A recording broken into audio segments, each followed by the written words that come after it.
Hi, everyone. My name is Moses Hayward.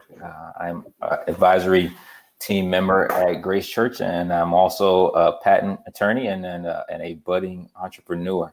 And we're doing a session today on job search and things to help you with your strategy and that. And so for that, we have an expert here with us today. We have Jamie Perkins here, who has been in the HR field for over 13 years, and she's had a lot of experience with that. She's seen a lot of resumes come across her desk and done a lot of interviewing and things of that nature. So we just want to talk to you a little bit today about things and strategies that you can implement to help you through that process. I know it's an interesting time for that. So I'll let Jamie tell you a little bit more about her experience, and we'll go from there. Welcome, Jamie. Thank you. Thank you. Should we wait for some others to join us? Yeah. Before we get started? Yeah, we can do that. So as we wait for them to hop on the line, I got a few things that I'll shoot at you, Jamie, just to pass by a few minutes. I know just from knowing Jamie personally that that you're busy with your family at this time, but I also know from coming over to your house for a cookout that you are an avid DIYer. And I remember seeing some of the really creative things that you produced at your house. So one thing that was at the top of my mind is and when I say an avid, Jamie's like one of, you go and you see the Pinterest pictures and you see that stuff on there. That's the kind of stuff that Jamie makes. So Jamie, during this time that we've all been bottled up, have you had a chance to do any DIYing? And if so, what's some of the stuff you've been up to?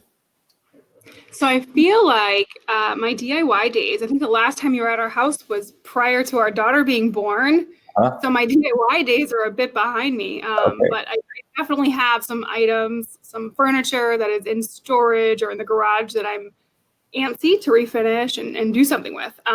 But now I spend my days, I guess making things would be, I make elderberry syrup. So that's like the only thing I have time to make. Nice. I'm super passionate about it as well. So okay. I am not finishing any pieces at this time, but I am making like herbal supplements for my family.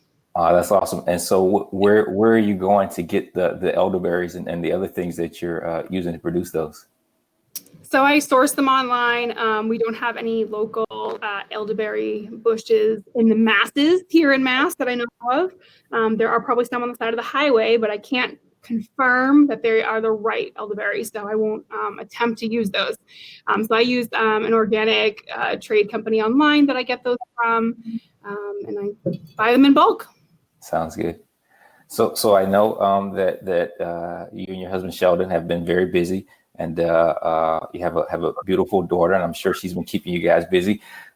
It's been different since we've all been pretty much confined to our home. What are some of the things that you all have been able to do as a family, just to pass the time and to enjoy one another?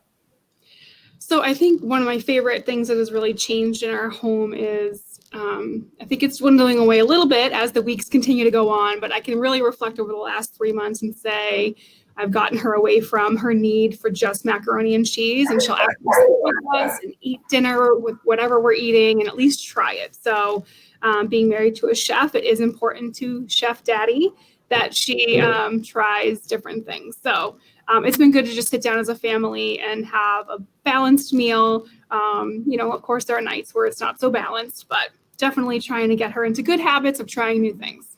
Awesome. Well, I'm glad to hear that. I'm glad that you guys have been able to find some fun ways to pass the time. And I had a niece that was on a macaroni kick for a while as well. So I'm sure with your husband as a chef that he was dying to get her into some other stuff. So it's good that time was productive in order to be able to do that. So if you're just joining us, I'm here with Jamie Perkins, and she has a background in HR, and she's going to help us guide us through some strategies that you may be interested in using as you are on a job search. And so, Jamie, just tell us a little bit more about your experience as people jump on. Tell us just sort of what your background has been and how you got to where you are now. Yeah, so I've been in HR and recruiting specifically for 13 years. I went to a job interview in 2007 or 8 at Robert Half in Boston, which is a staffing agency. And at the time, I was looking to be placed on a job. And during my interview, they said, I think you'd be a good fit internally. And so they sucked me in. I learned a lot about the staffing side of recruiting, which is working with an agency and placing candidates at a company and how companies call you up and they're looking for specific skill sets. And I did that for about a year and a half and then switched over to the corporate side of recruiting. So now, since then, or since 2009, I've worked on the corporate side. So I worked for a company in their HR department, staffing all of their needs. Wow. That's an amazing story. So you go in there looking for one thing and you come out with something completely different. Yes. So you must have really blown them away with your skills, and so I'm excited for that, and for all our guests that are watching and listening, you came to the right place. So if Jamie was able to go in with one objective and come out, them telling her that we want to hire you instead, she's got some really good tips, and so I have questions that I'm going to throw at her, and as you all are watching, we'll throw some questions out for the audience as well, to get you all involved. And Jamie will give us some great advice and some great tips to help us all along the way. All right. So Jamie, just as a starter question, what are probably the top 3 mistakes that you see people typically making when they start looking for a job? I would say, in a day and age where cover letters, depending on the industry that you're in, are either too formal or not quite used the way they used to be. So a lot of people do an introductory email. So depending on how you're applying, whether it's through LinkedIn or a connection that you've been introduced to. But the biggest mistake I see is people will just copy and paste like their cover letter email from one company to another, and you're not really taking the time to customize it to the role that you're actually applying to or the company that you're applying to. And a lot of recruiters can tell that, oh, this is like a standard template. They didn't take the time to customize it to this role. I would say being a habitual applier, somebody who casts a really wide net and just really wants to work for one company and they apply to every single job. That is definitely not the way to get noticed in a good way. So as a recruiter, we can see on the back end how many jobs you applied to for the company. And sometimes there are people who, if there's 10 of the same job that are open, I think that, we understand you want that role. But if they're all over the net, all over the board, from an attorney at the company to, the call center, you really are just desperate for work. So if there was a particular company that you were interested in and they had multiple opportunities available, in general, you would say that that the applicant should focus on one specific one and just sort of focus their attention there? 1 to 3 roles that are really applicable to your background and your interest, that's acceptable. Okay. Like I said, you can click right on the candidate and see all the roles they've applied to over history. And for some, it's excessive. Gotcha. All right. So you gave us 2. Now, what did you say with the third? Yeah, I would say probably failure to do your research on the company. So being prepared for that first phone interview. A lot of companies, especially now, we aren't bringing candidates on site quite yet. It's going to be a virtual experience, probably for a longer time. But everything usually starts out with like an initial phone interview, and nowadays an initial video interview. And not having done your research on who the company is, what the role is, and what it entails, really does speak to your interest level. So if you really are interested in a company, take the time to prepare for that. Even though it's just an initial phone screen, that initial phone screen is going to get you to the next steps. Gotcha. So on the copy paste aspect related to your cover letter, do recruiters typically want to see?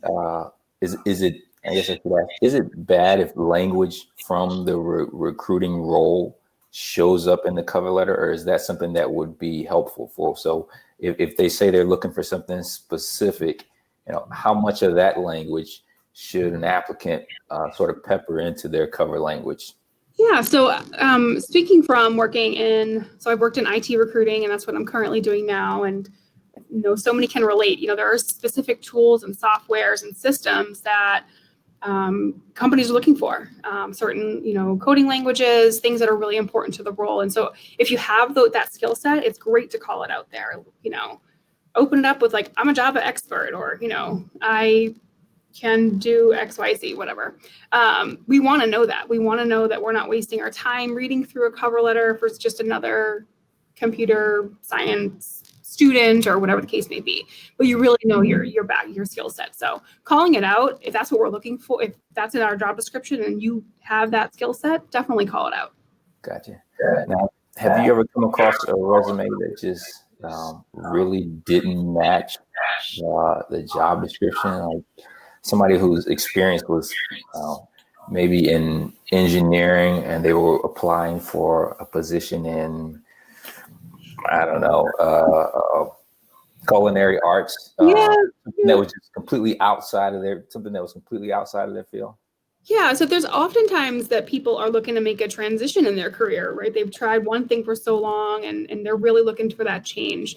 And I think that's where it's helpful to have a cover letter to say, hey, I know that this is who I look like on paper, but this is also what I'm interested in. And taking the time to really give that introduction, because at first glance, you don't align with any of the skills that we're looking for, but it's helpful to really call it out. And even if that's just a summary on the top of your resume, some people use an introductory kind of paragraph in their resume, calling it out there that, I'm in the middle of looking for a new career and these are what I can bring to the table. And this is what I would like to learn more of. But when there isn't any of that and you apply blindly to just any job, it's a challenge. And we also see people who apply, they look great on paper. And then you get into the conversations and the skills don't really align with what they've written. So Gotcha. Be honest. Gotcha. So if you're watching this, I hope that you caught that. I don't know about you, but I have definitely changed directions before. And if you can give us a thumbs up or give us a shout out if you've changed career directions, just put it right there in the comments. We'd love to see it. I know that I've been in that boat, and so as Jamie just said, there's hope for you if you're like me, right? If you change direction, there's hope. You just got to have some strategy and put a little intro into why you're trying to do that. And sounds like that'll give you some good help to sort of open the door. All right.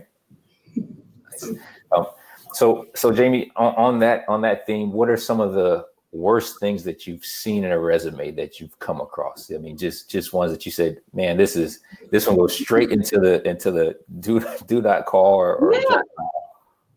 So I think a lot of people nowadays, I've seen very creative resumes, and I do love seeing basically the graphic designer that can do multiple things. I love a good looking resume. It's very appealing.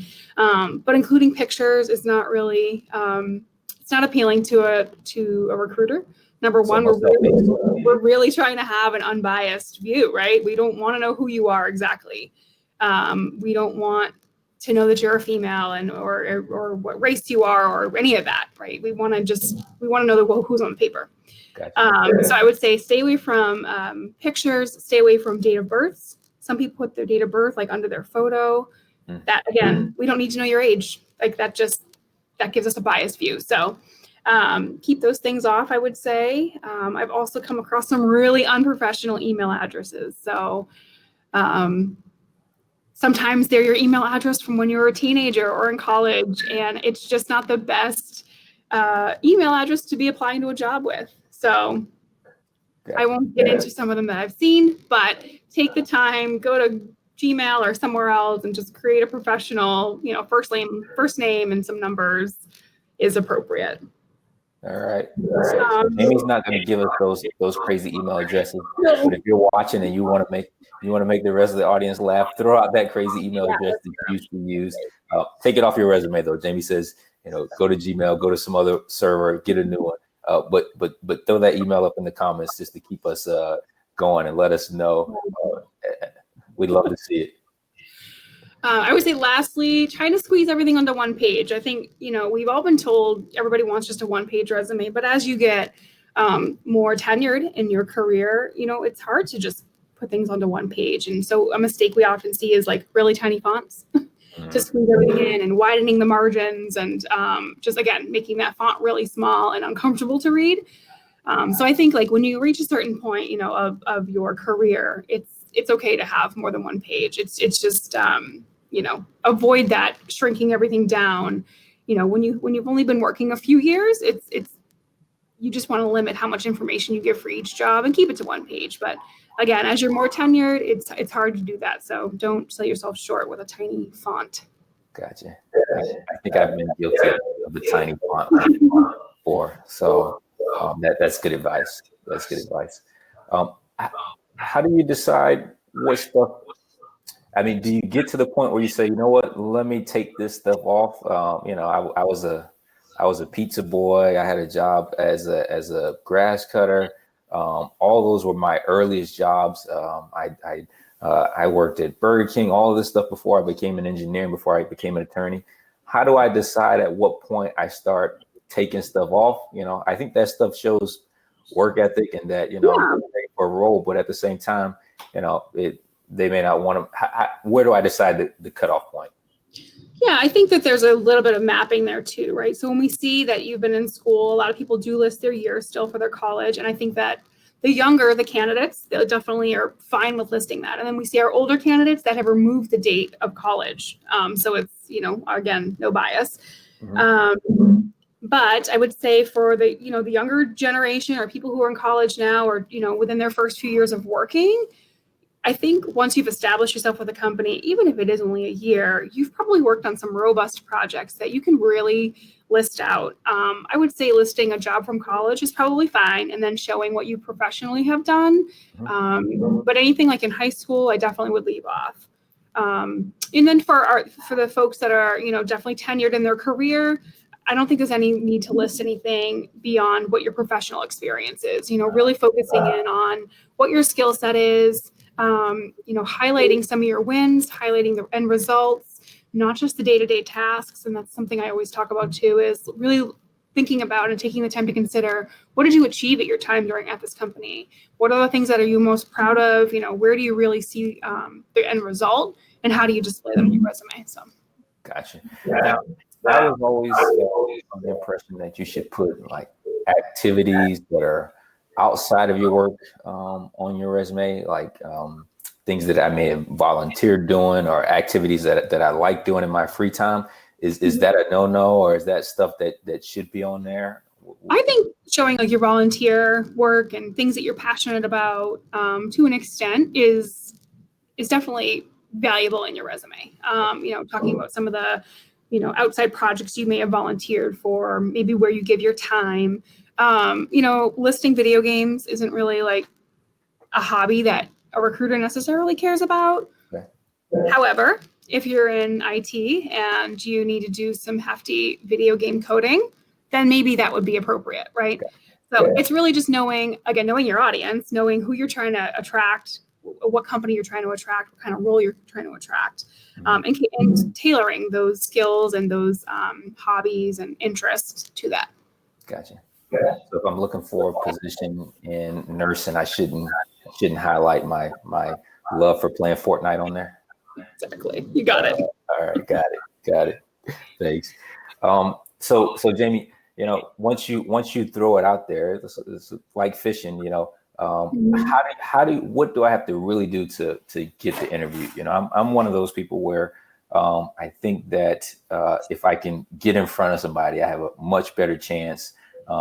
Paper is good, but sometimes the ability to make that personal connection for me is a strength. So how is it that what are the things that really propel me to go from the interview stack, where other candidates may have similar qualities, to really get to the point where I secure an interview? What do you recommend? So I definitely would say a LinkedIn profile.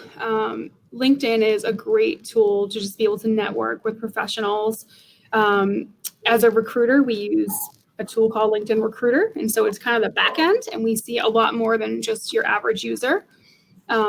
And even if you've applied in our system and we have your resume, it's helpful for us to go in and say, okay, who's this person connected to that we know? Oftentimes, there'll be plenty of like other recruiting contacts in common, and that's a way to just understand, where they've been, seeing who you're connected to.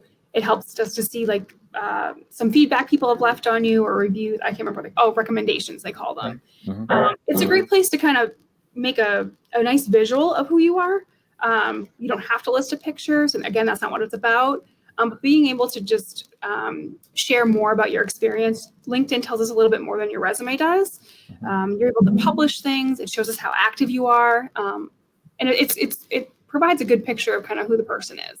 Gotcha. I would also say Indeed resume. That's a great tool for looking for a job. And again, as a recruiter, we can go on and see when you last updated your resume, which tells us how much you're, really looking. And this speaks to more of the sourcing piece of what I do. So sometimes we don't get enough candidates applying to a job. We're looking for a specific skill set or, a specific tool and knowledge. So we have to go out and source candidates. So when we're on Indeed and on LinkedIn, we're looking for people who are actively looking for roles. So if you are out of work right now and you are actively looking, I definitely would recommend Indeed resume and making a profile on there. Because again, that tells us who's looking right now. So again, using some of these tools, especially like LinkedIn, getting connected with other people. A lot of times recruiters will kind of cast out, put a post up similar to Facebook to say, hey, I'm looking for this type of role, or hey, I have, a systems engineer position for an apparel company in the Boston area, send me your referrals. And if you're connected with people like that, it gives you another way to begin to apply for jobs. Gotcha. So does it matter how many connections you have on LinkedIn? Is that a plus? Should you be accepting more to sort of get yourself more connected or so I think there's definitely some etiquette there, right? You don't want to go on and look for every HR person at the companies you desire to work for and just, continue to try to connect with them. Okay. It's about connecting with people you already know professionally and asking for introductions to people that you may want to know. So there's plenty of, etiquette like webinars out there about how to use LinkedIn, and they're definitely valuable. Gotcha.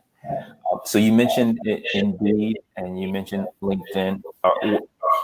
Are those both resources that people should look at in terms of trying to find job opportunities? And are there other resources that they should be trying to tap into to look for opportunities? So I think where we're at, just as a country and as a state with the current climate and with COVID, it's really hard to recommend some of the other tools that I normally would, which would be getting to networking events and like meetups that are hosted in the city. And some of these tech companies are constantly hosting events. There are some virtual events being hosted. There are some virtual career fairs being hosted, and those definitely can't hurt to get into. And a lot of these things don't have a cost right now, which is great. So I would definitely recommend looking for tool opportunities like that. So aside from the in-person gatherings, I would definitely say LinkedIn and Indeed are great places to maintain a presence. With Indeed, I feel like there's like a line of kind of who's using Indeed.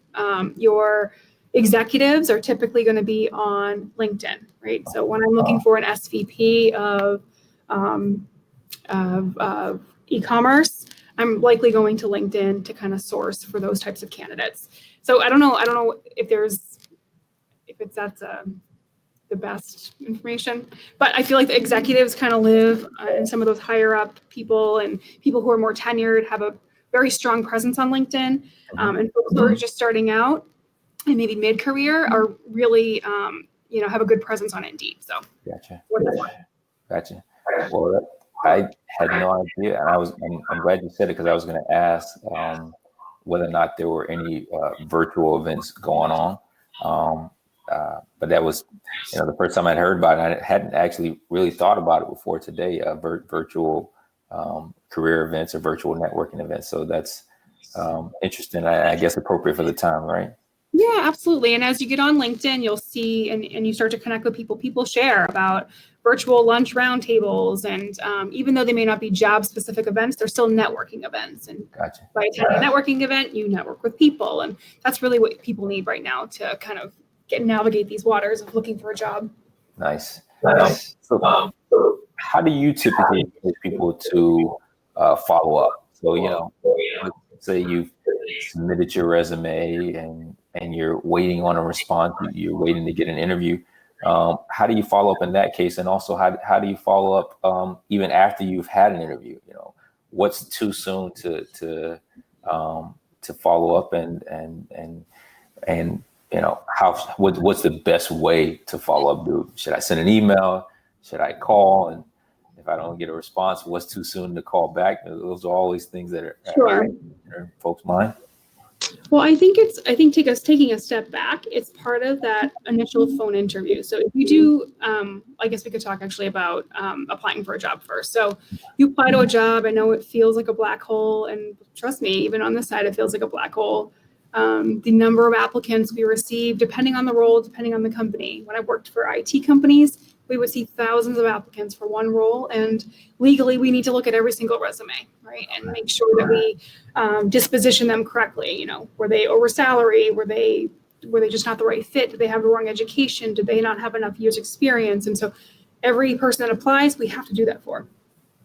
But as far as following up after just applying, that's when things like LinkedIn come in handy, right? If you know somebody who works at the company you want to work for, it is about referrals. A lot of the times it's who you know, right? So reaching out to somebody that you know that works for Talbot's, that's the company I work for, so I'll say that one. And saying, hey, I applied to this job. I'd love to work there. If there's anything you can do to help, I'd appreciate it. Just something as simple as that can sometimes just that'll get us an email from so-and-so. Hey, my friend applied. They're a great worker. They've been in this industry a long time. Can you take a look at their resume? And we will go and find those referrals. So again, it's really important I keep drilling that home, but that LinkedIn presence is important for networking so that you don't feel like you're necessarily applying to a black hole. After an initial phone screen, I think this is, so I was starting to say, it's important to really know, have some questions prepared. And one of them really needs to be like, what does the interview process look like? What are the next steps after this? So you can kind of gauge the timeline. And again, how soon are you looking to fill this role? If you don't ask those questions, then your follow-up is, you're not really going to know how to gauge your follow-up. But knowing that they're moving quickly or knowing that they are taking their time is going to help you to calibrate how long you should wait before following up. After a phone interview, same day, a couple hours later, a thank you is definitely, appreciated. Same thing after an on-site interview, or nowadays, I guess it would be a virtual interview, a same day or next day follow-up thank you that is really tailored to the conversation is important. So we've received thank yous before from we've had 5 people on an interview panel and everyone got the same thank you. It doesn't really feel very personal. So, taking the time to reflect on the conversation that you have with that person and integrate that into your thank you note is always really helpful and appreciated. Gotcha. So, as you're moving through the interview process, it sometimes may be difficult to remember everything. Is it okay? And it may be different now if you're doing it virtually, but if you're not virtual, is it okay to be taking notes during an interview so that you can help tailor your follow-up, or will that make you seem kind of distracted if you're writing? Absolutely. Definitely take notes. And even if it makes you feel better, just say, hey, I'm going to take a few notes during our conversation. That's always appreciated. Gotcha. Good stuff. So my wife, she's been out of the work field for some time now. And occasionally, we talk about her potentially going back or how we're going to deal with that. And so because of that, she's dealing with some gaps in her resume, and other people may be dealing with it for different reasons. Maybe they got laid off. Maybe they just decided to take some time off and just regroup. How do you deal with that on your resume? How do you keep from your resume getting kicked out of the pile because you have some periods in there that you can't really account for? Yeah. So I think first and foremost, being honest about those gaps is the most important. So I definitely have come across resumes that have stretched, the dates of employment, and it could be a great interview. It could be, you could be the right person, and then those things come up on a background check, right? That your dates were totally off, and now it's like, well, we can't trust this person. So I think first and foremost, being honest and upfront about those gaps. So calling them out, whether it's in that cover letter, whether it's in that introductory, paragraph on your resume, just say, like, I've taken some time to raise a family. I'm ready to get back into the workforce. I've taken some time to take care of an elderly parent. I've taken some time to reconsider the types of roles I'm interested in. Mm-hmm. However it is, I think calling it out is the most important. Definitely don't try to stretch the truth.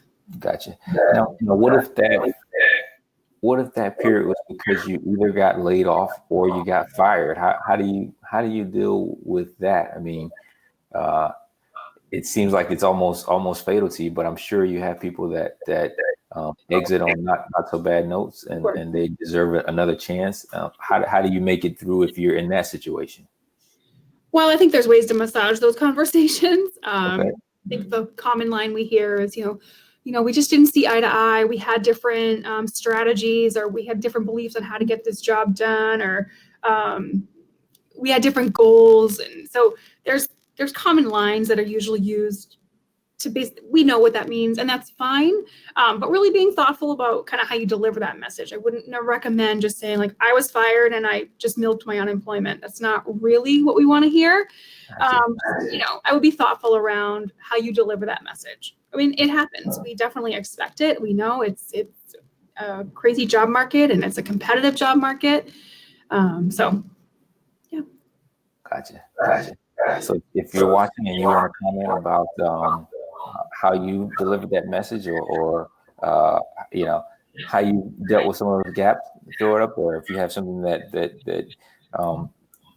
you have a crazy story that you want to share, throw it up there. We'd like to hear about it. We've all had different experiences getting in and out of the work field, and whatever your reason is, there's another chance. But you always want to put the right language in there, so to make it good. And but if you've had a crazy one that you've tried, just throw it in there and keep us entertained a little bit. Maybe the feel for you is entertainment. All right.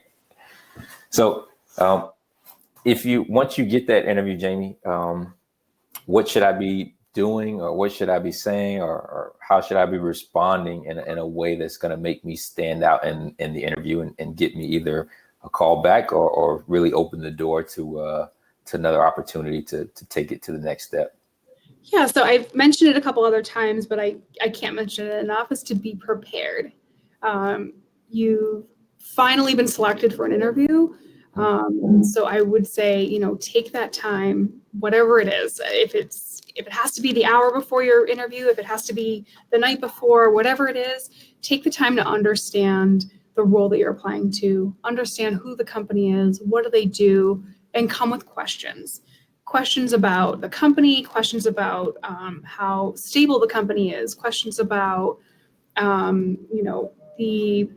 the team and the culture of the team, and why is the role open, and how long was the person before me here, and why is that person leaving? Those are all valid questions that we want to hear. We want to know that you want to know more. So again, being prepared, coming with questions, knowing who the company is and what they do. And of course, you can definitely leave room for learning more about the company in your interview, but at least giving us an idea that you did some research. So a lot of companies I've worked for required that in the interview I ask, so what do you know about our company? Right? And that's the opening question. So, and a lot of times people only know just what Wikipedia kind of says right on the right-hand column. So, take the time to really do your research. I think another part of that is be confident in your craft, whatever it is that you're applying to. If this is your, what you eat, sleep, and breathe, and you love what you do, be confident in that. Really highlight yourself, and you're the expert in this space. And I think there's a way you can do that without giving that cocky and arrogant. You can do it professionally and confidently. Gotcha. All right, so let me go Jerry Maguire on you for just a moment. Show me the money. Is it wrong to ask in that initial interview about where they're at in terms of compensation or benefits or anything like that? Is that a question that you would say is faux pas or off limits for an initial interview? So I would say that's a conversation for HR for sure, with the recruiter you're working with, or an HR representative. I would leave the hiring manager out of those conversations. Gotcha. We've been prepared with what the budget is for the role. We know what the negotiations can be. I've kind of changed how I phone screen in the last 13 years. And I think that the industry that I work in changes that now. So I'm in apparel and fashion recruiting, and I do all the IT recruiting for this company. But in my former roles, I've worked for large e-commerce companies and large tech firms where money doesn't always matter, right? There's plenty, they'll figure out, they don't care what you're asking for, they'll figure it out. And so I've recruited differently then than I do now. And just now being in this industry in retail, that's one of my first conversations in my phone interview is, so what are your salary requirements? And we talk about, the salary requirements, your benefit needs, time off needs, work flexibility. It's kind of a whole package. But not everybody recruits that way. So it is an appropriate question in a phone interview to say, is this within my range? This is what I'm looking for. Can your company, is this within the budget of the role? We don't want to waste any time. Right. Makes sense. So given that, once more, often I want to go back to that again. Yep. Often you complete an application and it asks what the salary range is that you're looking for. That's the reason that it's there too, because we will. If one of the biggest factors is the budget and we can't budge on the budget on the corporate side, we're not going to even call those candidates unless it's a really hard to fill role. So it's important to fill that in on your application when you apply, because that's part of who's being selected is who can we afford. Gotcha. Interesting. I hadn't thought about that light before. So that's good to know. Good information. So we have the pandemic going on right now. And I mean, you've already mentioned, for example, virtual networking. I think that this is, really changed the landscape in terms of how people are searching for jobs. And certainly we know that people are looking for jobs. What are some of the things that have changed regarding the landscape for the job market in general? In view of the pandemic that is happening, that we're still living through, and what are some of the new normals, and what should people be preparing themselves for or expecting in light of everything that's happening? Yeah, so I know that a lot of companies came to a screeching halt with everything. We'll say mid-March. The word furlough is not a word that many HR departments are even familiar with. They've never really had to furlough anybody, and that simply means it's temporary layoff. We intend to bring you back as long as business turns around, but there is the potential that you won't come back. And there's the potential that you'll come back, 3 weeks, and your peer who does the same role as you will come back in 10 weeks. So it's very, very loose. And so a lot of companies had to furlough people and do temporary layoffs. And now as we're kind of, I guess, over the curve or on the downfall of COVID, and hopefully it stays that way, companies are either bouncing back or they're not. And so we're in this weird period of, okay, well, who do we bring back? Is it going to, is it going to work? Right. So I think companies right now, if you look on Indeed for the types of roles, that you're interested in, you're probably going to find that there are either a ton of roles because you're in, I'll say IT, that's a space, there'll always be tech jobs. But if you're in finance or you're in HR or in marketing, that may be a little bit more of a struggle to find a role right now, and to find companies that are hiring, right? Because they're dealing with deciding whether or not to bring back their workforce or to lay them off or to bring back half of them. So it's like a little unknown as to what August 1st might look like for what a job market. From what I've seen so far, your e-commerce companies are still thriving. Of course, your Amazons, your tech companies are doing well and hiring plenty. But I would say, it's hard to really say day to day. It's, it changes. Right. I don't know how many roles will be open even in my own company. So. Gotcha. So if you're in one of those fields where there are limited roles, do you recommend sort of waiting it out and trying to find something that's specifically in your field, or would you advise those individuals to pivot a little bit and be open to opportunities that maybe that are with some of the e-commerce companies or some of the companies that are actually booming during this period? Right. That's a great question. I think everyone's situation is different, and if you're able to stay home longer and kind of wait it out and see how the job market shakes out, then I think that that's appropriate. But I do believe that, it's been a great benefit to have the government give that additional funding for unemployment, and it's really helping a lot of families.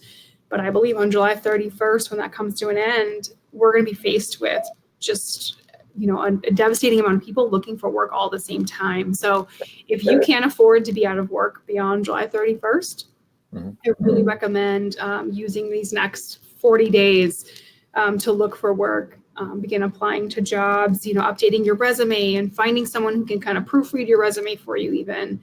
But I wouldn't wait. If you don't think you can wait past July 31st or go back to what the standard unemployment dollars are, I definitely wouldn't wait to look. I would definitely begin looking, would reconsider. If you're in marketing, maybe you've only worked in an agency doing marketing, but maybe, you should try a different industry, same type of role, different industry. Wow, that's really insightful, Jamie. That's a good perspective in terms of thinking about that and thinking about how things are going to change and how you can prepare yourself. So I appreciate that insight or that advice, and hopefully all the viewers do as well. So I don't know if you have any final comments that you want to close out with, but this has been extremely informative. So we just want to say thank you for taking the time out and for giving us the guidance and the advice that you have today. It's been very helpful and very insightful. So we really appreciate it. And I think it's going to help people as they prepare to look for new opportunities or additional opportunities. So thank you.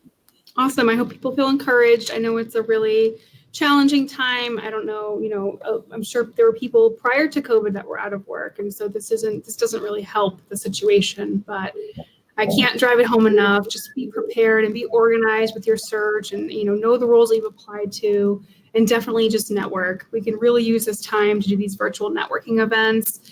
There's plenty on LinkedIn. There's a lot of webinars. There's a lot of professional development opportunities that you can even add to your resume once you've completed. So take the opportunity and this kind of downtime to utilize technology to your benefit. Awesome. Those are great final words. So if you've been watching this today, we hope that you enjoyed this and that it's been helpful to you. Again, big thanks to Jamie for opening up to us and giving us the advice. We'll continue doing additional webinars throughout the summer. So if you just want to find out more about what we're talking about and the experts that we're bringing on, like Jamie, and people that can help you in different ways, just go on over to that'sgrace.org and you can find more about our webinar series. And we hope you enjoy them and that they help you. Thanks again, Jamie. Thank you, guys.